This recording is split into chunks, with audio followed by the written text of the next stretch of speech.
Hello and welcome. I'm going to teach you a little bit about what I know about human nature and natural law. They say knowledge is power. I'm going to be your guide on your journey to increased personal power. Let's get started.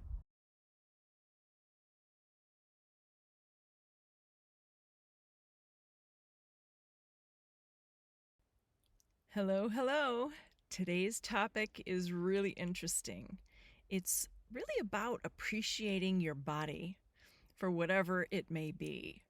A lot of people, I think, have trouble doing this, and I have one of my quote unquote famous stories. I used to tell my stories in my college psychology courses when I was teaching college psychology.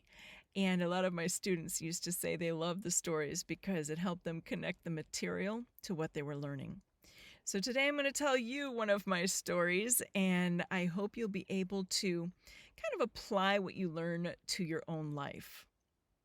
So when I was in probably my mid to late 20s, my mother called me up and told me that she thought I should get a nose job because apparently my nose is too big.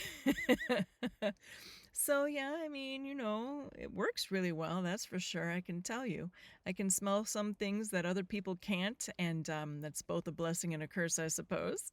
But I think more a blessing than anything. So, I was, like I said, in my mid to late 20s, and I decided to go ahead and get a consultation with a plastic surgeon because my mother's telling me my nose would, definitely look a lot better. She told me I'd be a perfect 10 looks wise if I got my nose done. And so I thought I would go and do, the consultation to see whether or not I wanted to get it done. So fast forward, I'm sitting in front of this doctor in his office and he's looking at my face and he's going, "Oh, you have such beautiful feminine features except your nose." And I'm thinking to myself, screw all of you. Like, this is what I started thinking. I'm like, what's wrong with my nose? It works perfectly fine. So this is how I'm thinking, as we start off, but I'm listening to what he has to say. And he tells me he starts describing what he's going to do surgically to my nose if I have this done. He's like, "Yes, I'm going to break it and crack it and shave it, and we're going to, do all this, that, and the other, and the skin will drape beautifully." Whoops, I'm holding my laptop because I like to do my videos in the Jeep here in the middle of nowhere, which is fantastic, so I apologize for that. But he's like, "I'm going to break it and crack it and shave things off, and the nose will just drape, or the skin will just drape beautifully when we're done." And I'm like, oh, hell no. It's like, you will be doing no such thing to my nose. It works perfectly fine. If you don't like it, don't look. If my mother doesn't like it, don't look. So I went home and I called my mother. And I said, "You know what? If you don't like my nose, don't look at my nose. There is no way in a freezing cold, that I'm going to have my nose shaved off, scraped off, basically sawed off so that other people like the way that I look just a little bit better." And there's no guarantee this guy's going to do a good job, even if I was going to do it. But what's going to happen to my sense of smell? I sing very well. What's going to happen to my singing ability? Is that going to impact it? They're going to have to pack my sinuses with all this stuff, and I'm going to have to be in all kinds of pain so someone else can look at me and say, "Oh, you have a pretty nose." So I said, "Don't ever tell me anything like that again." And she said, "Well, I only said that because I got a nose job and, it made such a big difference for me. And I thought, it would make a big difference for you." And I thought to myself, I don't have low self-esteem issues. I'm fine. I don't want my nose shaved off. If you don't like it, don't look at it. So that was that. Now, fast forward, actually, a few decades. I'm an old lady now, and not too long ago, probably maybe about, I don't know, 10 years or maybe a little less than 10 years, I started to date Indian guys. And by Indian, I mean East Indian, not American Indian. And so the kind from India. Now, if you know anything about their culture, they do have some statues of gods with elephant noses. And So they have this fondness for elephants, and you know, perhaps I don't know that much about the religion, but I guess worship, elephants or these elephant-looking gods, etc. So, as you can imagine, that leaves them with a little bit of a different impression in terms of big noses, which I find pretty interesting. So, it's funny because right now, as I date Indian guys, I get compliments all of the time for my nose. Yes, this nose right here is apparently beautiful to a lot of Indian guys. Oh, there's a little gnat. Again, I'm out in the wild here, so pardon me. But apparently, maybe to this gnat as well, my nose is beautiful, just how it is. Now, well, this may be a funny story because, there have been times where I've said, I wonder if I should take offense at that because they love elephant noses or whatever, should I take offense at that in a kind of joking form? But I want you to think about this. Had I shaved off, cut off, had surgery to get rid of the nose that I have, these guys would not have necessarily thought my nose was as beautiful.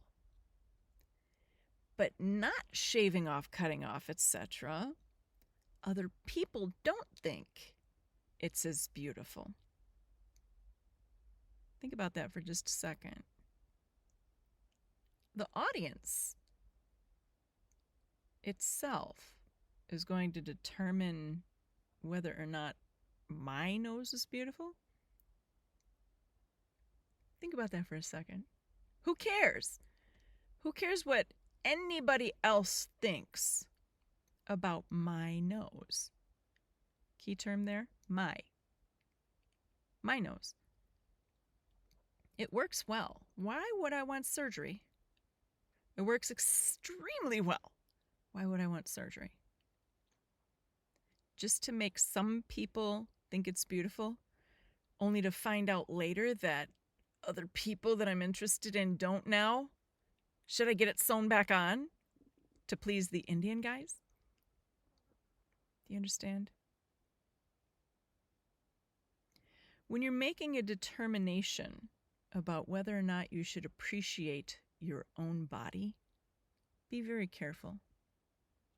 No one else, not even family, not even revered family members, get to tell you how valuable you are, how beautiful you are.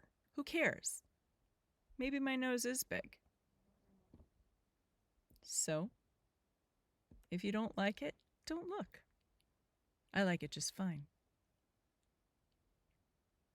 When you're determining your value, it should not be because someone else tells you that you have value. So how then do you withstand those pressures of other people telling you, such as my mother telling me I should get my nose done? That comes from within. I thought, oh, that sounds like it's going to hurt, number one.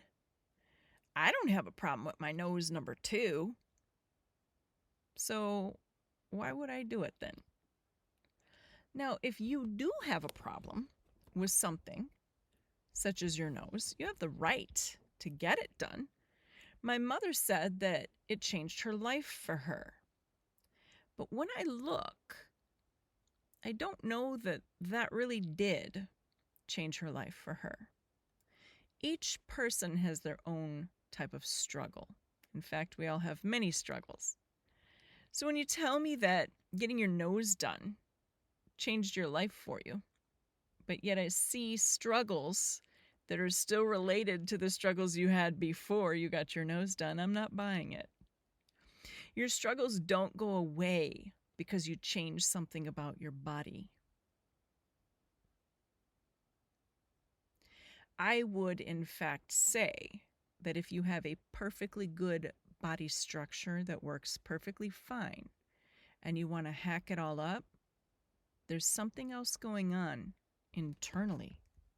that has nothing to do with that body structure. And that needs to be addressed, because if you're able to address that, you will change your life. Fortunately, I didn't have those types of issues where I felt I needed to get surgery to make myself more appealing to someone else. But had I had those issues, I probably would have a smaller nose right now. And then my Indian guys wouldn't like me. And I would have been like, oh no, what did I do to my nose so many years ago? So again, as funny as this story may be, as kind of crazy as it is, which I have plenty of crazy stories, believe me, I want you to think about your own value in terms of actual value. So if something's working perfectly fine and you're thinking about maybe getting surgery to quote unquote correct it, you might want to look at why. Okay? And your answer for some of the issues that you're facing really lies in that answer, the why, not in the fact that, say, for example, you have a big nose, so you've got to correct that. No, you don't. No, you don't. If it works well, no, you don't. And hey, some people will think it's beautiful. I teach performance arts, and one of the things I tell my students in my performance arts instruction is when you create art, say, for example, you're a painter will put the artwork on the wall. Then they'll walk away. Other people will come, and that art will hit that person individually in the way it does, based on that person's experiences and background and just their stuff. It's not the business of the artist to determine how that art hits each individual person. It's only the business of the artist to create it in a way that's impactful. I taught singing first, and then acting and speech. And it's all the same. Basically, you're just creating art, and you could have audience members, say, for example, 10 one time that love you, 10 another time that hate you, 3 that hate you, and 7 that love you in the same audience.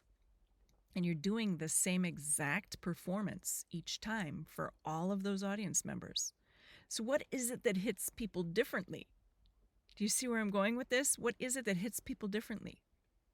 Okay? That's not necessarily your business. Your business is just to create the art if you're an artist. So if you are existing, I'm just existing, and there's my nose. It's art, right? My nose is art of sort. Do I want to hack it off because other people say, oh, you'd be so much better looking if you did? No, thank you. And what would have happened if I had? A different group of audience members would have said, oh, your nose is so small. Right? What is that about? So you, be respectful, be decent. Those things matter. Feel that way towards yourself. That matters even more. And then respect your body for what it is. And don't worry about what the rest of the audience thinks.